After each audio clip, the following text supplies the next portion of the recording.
She said I've always wanted him after I caught her with my half-brother in our bed, so I walked away without a word, signed everything over, disappeared and rebuilt my life from scratch. Then she called 2 weeks before my wedding begging to talk.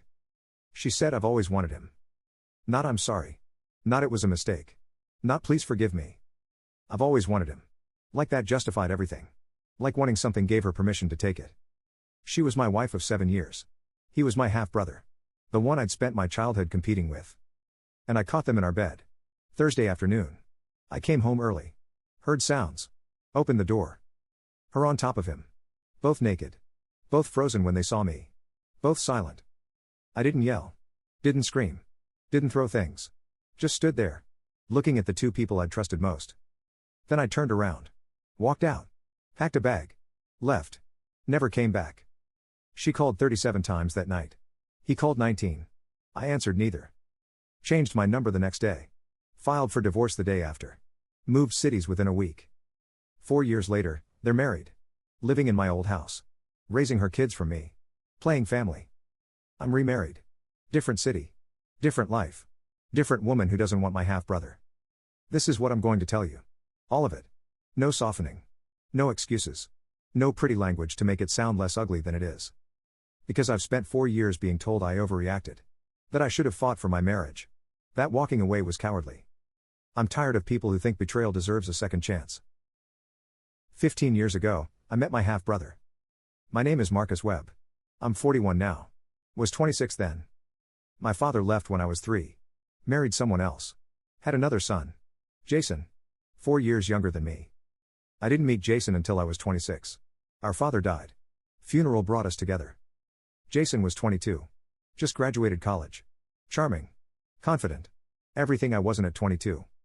We were strangers. But blood. So we tried. Built a relationship. Became brothers. Or so I thought. That was my first mistake. Thinking DNA meant loyalty. Thinking family meant trust. 13 years ago, I met Rachel. She was 25. I was 28. Marketing executive. Beautiful. Driven. Ambitious. We met at a work conference. Started talking. Chemistry immediate. Dated for 2 years. She met my family early. Including Jason. He was 24. Still figuring out life. Still living with our father's widow. Rachel and Jason got along well. Friendly. Normal sibling in-law relationship. Or so I thought. Apparently, she wanted him from the beginning. Just waited for her moment. 11 years ago, Rachel and I got married. Beautiful ceremony. Her family. My mother. Jason. Small but perfect. Jason was my best man. Stood next to me. Handed me the ring. Smiled for photos. While apparently wanting my fiancée. Planning to take her. Waiting for opportunity. But I didn't know that. Trusted them both. Completely. Stupidly. 10 years ago, life was good. Rachel and I bought a house. Started careers. Built life together. Normal married couple. Jason came around occasionally. Family dinners. Holidays. Birthday parties. He'd joke with Rachel. Make her laugh. Normal brother-in-law behavior. I never saw it. The looks. The touches. The chemistry. Whatever was building between them. I just saw family. People I loved. People I trusted. People who wouldn't betray me. I should have paid attention. Should have noticed. Should have seen. But I didn't. Because I trusted them. And trust makes you blind. 9 years ago, Jason moved closer. Got a job in our city. Needed place to stay temporarily. Asked if he could crash with us. Rachel said yes immediately. He's family. Of course he can stay. I agreed. Family helps family. That's what brothers do. Jason moved into our guest room. Supposed to be temporary. 2 months maximum. He stayed 6 months. Looking for apartments. Taking his time. Always one more week. Rachel didn't mind. Said it was nice having him around. Company during the day. I worked long hours. Financial analyst. Deadlines. Pressure. Home by 8 p.m. usually. Rachel worked from home. Freelance marketing. Flexible schedule. Jason worked retail. Afternoons and evenings. Mornings and early afternoons free. 3 people. 2 schedules that aligned. Mine that didn't. I should have seen it. The opportunity. The proximity. The danger. I was too busy working. Building career. Providing. Being responsible. While they were home. Together. Alone. Building something else. 8.5 years ago, Jason finally moved out. Found apartment across town. Moved his stuff out. Thanked us for hospitality. Rachel seemed sad. I'm going to miss having him around. I said, we'll still see him. Family dinners. Holidays. He's not disappearing. She said, I know. It's just nice having family close. Family. That word. She used it a lot. When talking about Jason. When explaining their closeness. I believed her. Because why wouldn't I? She was my wife. He was my brother. Family. Safe. Trustworthy. Loyal. All the things they weren't. 8 years ago, I noticed Rachel and Jason texting constantly. She'd be on her phone. Smiling. Typing quickly. I'd ask who she was texting. She'd say Jason. He's asking about something. Or telling me about his day. Or sharing a meme. Every day. Multiple times. More than she texted me when I was at work. I mentioned it once. You and Jason text a lot. She said, we're friends. That okay? I said, of course. Just noticing. She said, he's your brother. My brother-in-law. We're family. Family talks, family. There's that word again. Shield. Excuse. Permission. 7.5 years ago, Rachel started going to Jason's apartment. Helping him decorate. Shopping for furniture. Making his place homey. She'd be gone for hours. Come back talking about paint colors. Furniture placement. His life. I didn't question it. She liked decorating. Jason needed help. Made sense. Looking back, I was building their affair for them. Giving them time. Space. Permission. Trusting them. While they used that trust. Against me. Against us. 7 years ago, I started noticing distance. Rachel seemed distracted. Distant. Less interested in us. More interested in her phone. In whatever Jason was texting. Whatever they were planning. Whatever was happening without me. I asked once. Everything okay? You seem distant. She said, I'm fine. Just stressed. Work stuff. I said, we can talk about it. She said, I'm handling it. Don't worry. I didn't worry. I trusted. I believed. I gave space. While she was texting my brother. Planning meetups. Building a fair right in front of me. 6.5 years ago, Rachel suggested we needed space. Not separation. Just independence. Her own time. Her own activities. Her own life outside marriage. She joined a gym. Started evening classes. Pottery. Painting. Something new every month. She'd be gone 3 nights a week. Sometimes 4. Come home late. Tired. Distant. I supported it. Thought it was healthy. Individual growth. Personal hobbies. Good for marriage. Really, she was seeing Jason. Afternoons. Evenings. Whenever she could manufacture excuse. The pottery classes? Jason's apartment. The painting? Jason's apartment. The gym? Jason's apartment. All of it. Lies. Cover. Systematic deception. 6 years ago, I almost caught them. Came home early. Unexpected. Work meeting cancelled. Decided to surprise Rachel. Pulled into driveway. Saw Jason's car. Parked on street. Strange. He hadn't mentioned visiting. Walked into house. Heard voices. Kitchen. Rachel and Jason. Talking. Normal. They looked startled. Guilty. But explained quickly. Jason said, I was in neighborhood. Stopped by to say hi. Rachel said, we were just having coffee. Made sense. Nothing suspicious. Brother visiting. Coffee. Normal. Except it wasn't normal. It was cover. I'd almost walked in on something. They'd just hidden it quickly. But I didn't know that. Didn't suspect. Didn't question. Just accepted their explanation. Trusted them. Again. Still. Always. 5.5 years ago, Rachel started talking about Jason constantly. Jason got a promotion. Jason is dating someone new. Jason is thinking about moving. Jason said this.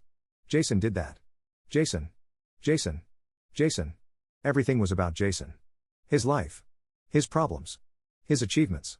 His existence. I should have been jealous. Should have questioned. Should have wondered why my wife was so invested in my half-brother's life. Instead, I was happy. They got along. Family was close. That's good. Right? Wrong. They weren't close like family. They were close like lovers. And I was too blind to see. 5 years ago, things changed. Rachel became more affectionate. More interested. More present in our marriage. I thought we'd turned a corner. Gotten through rough patch. Reconnected. Really, Jason had gotten serious with his girlfriend. Rachel was panicking. Coming back to me by default. But I didn't know that. Just enjoyed the renewed attention. The improved marriage. The better us. For 6 months. Until Jason broke up with his girlfriend. Then Rachel went distant again. The pattern was obvious. I just didn't see it. Didn't connect the dots. Didn't understand. Rachel's interest in our marriage correlated directly with Jason's availability. When he was taken, she focused on me. When he was single, she focused on him. I was the backup. The safety net. The husband who existed when Jason wasn't an option. 4 years ago, everything ended on a Thursday afternoon. I had important client meeting. Scheduled for 2 p.m. Downtown office. Client canceled last minute. 1:30 p.m. Too late to schedule anything else. Decided to go home early. Texted Rachel. Client canceled. Coming home. Want to order lunch? She didn't respond. Phone probably on silent. Working. Normal. I drove home. Pulled into garage. Walked inside. House quiet. Then I heard sounds. Upstairs. Bedroom. Sounds I recognized. Sounds that shouldn't be happening. Walked upstairs. Down hallway.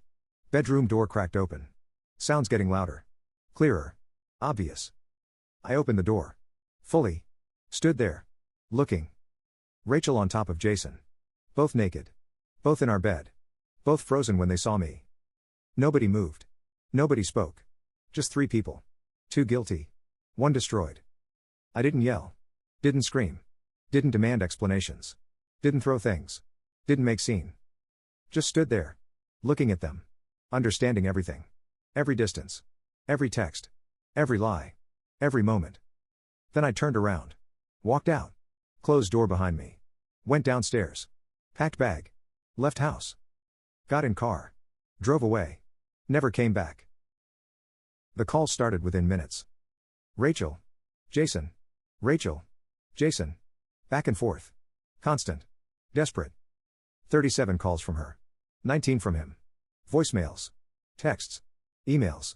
Everything. I answered nothing. Read nothing. Just drove. To hotel. Checked in. Turned off phone. Sat in hotel room. Staring at wall. Processing. Understanding. Accepting. My wife and my half-brother. In my bed. In my house. How long? How many times? How many lies? Did it matter? They'd betrayed me. Together. Completely. Finally. Caught. I didn't need details. Didn't need explanations. Didn't need apologies. Just needed out. The next day, I changed my number. Called my phone company. New number. New SIM. Complete disconnect. Rachel and Jason had no way to reach me. No phone. No email response. Nothing. I wanted silence. Distance. Space to process without their justifications. Their excuses. Their pleas. Day 3, I filed for divorce. Found attorney. Brought no evidence. Didn't need any. Just said, irreconcilable differences. Attorney said, do you want to cite adultery? It helps with settlement. I said, I want it fast and clean.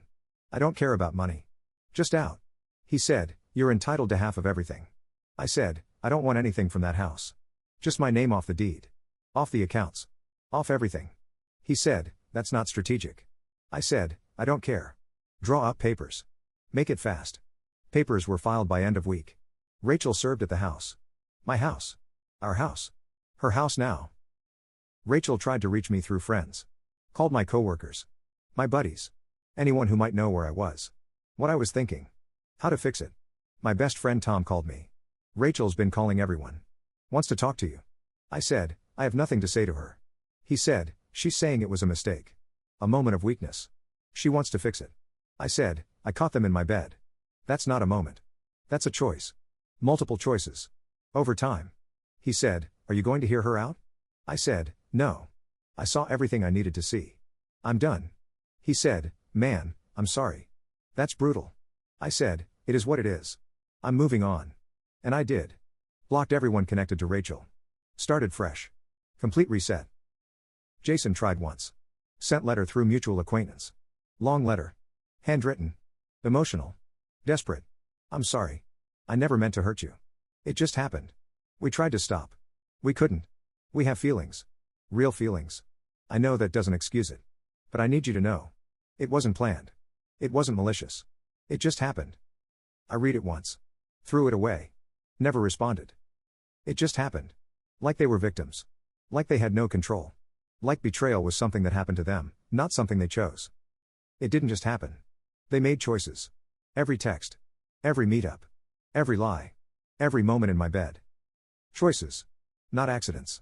Not mistakes. Choices.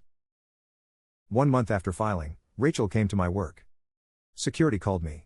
Your wife is in the lobby. Asking to see you. I said, I don't have a wife. Tell her to leave. Security said, she's insisting. Should we call police? I said, no. I'll come down.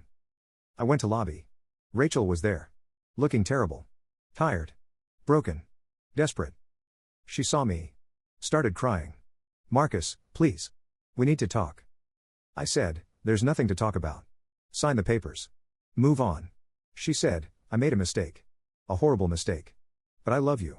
I want to fix this. I said, you don't love me. You love him. You've been with him for how long? Years? She looked down. Couldn't answer.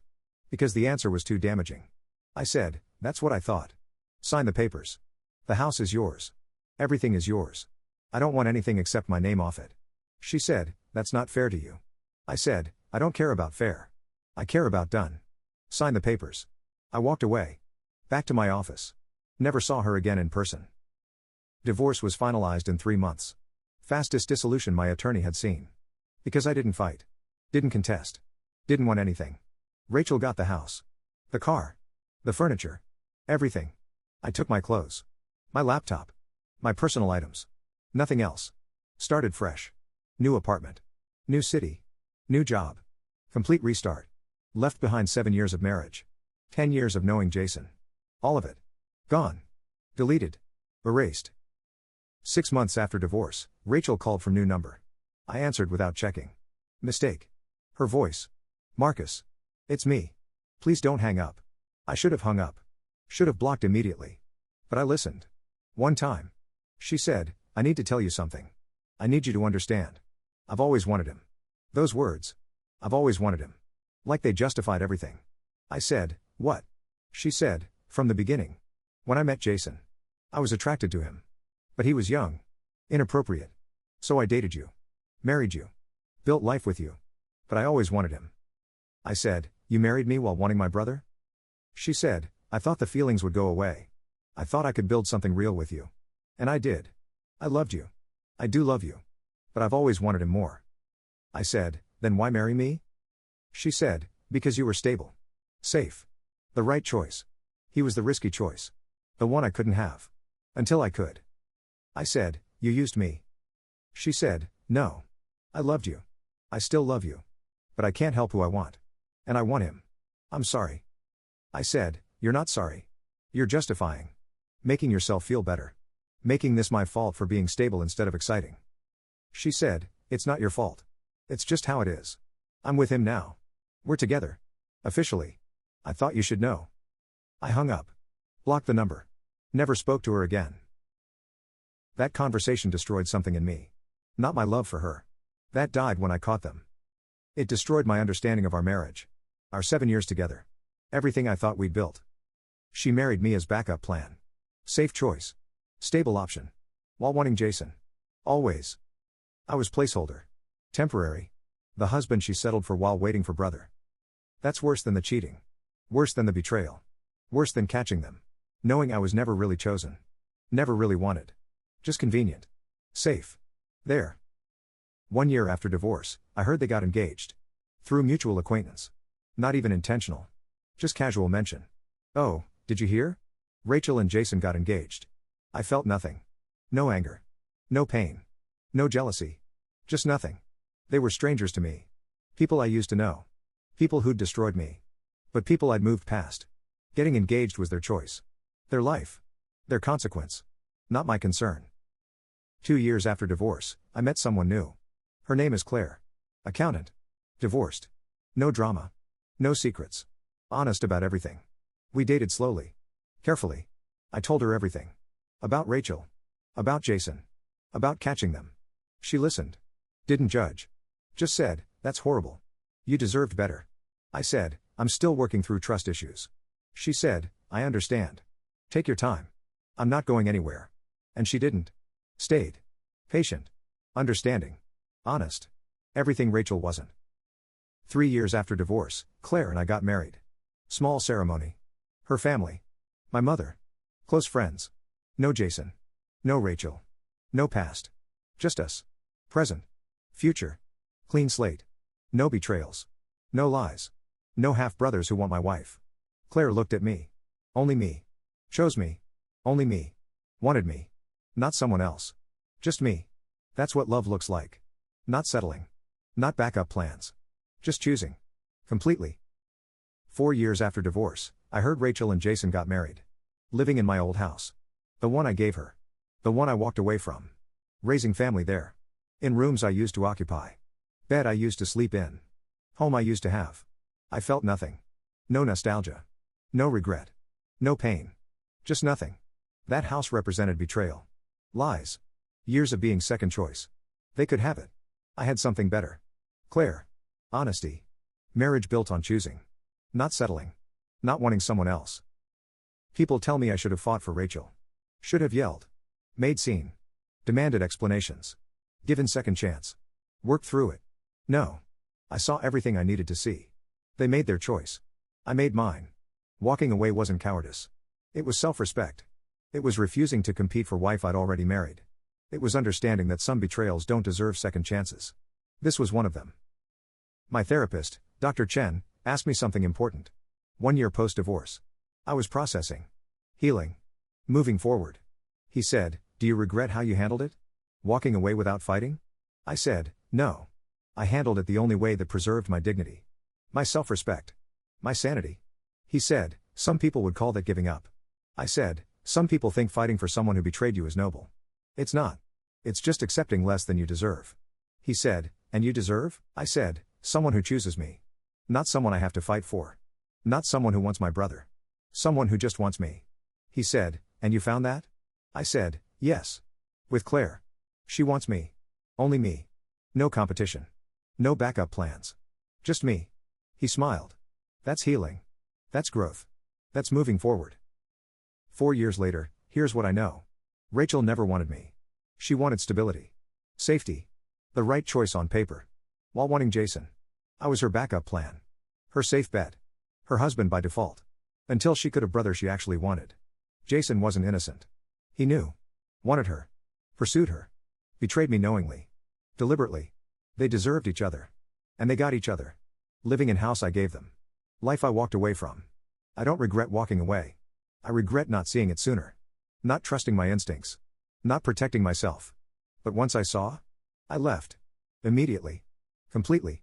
Permanently. Best decision I ever made. I'm 41 years old now. 4 years since I caught Rachel with Jason. 4 years since I walked out. Never looked back. Rachel and Jason are married. Living in my old house. Raising family. Playing happy. I'm remarried. To Claire. Different city. Different life. Better life. Honest life. No half-brothers. No betrayal. No competition. Just woman who chose me. Wants me. Sees me.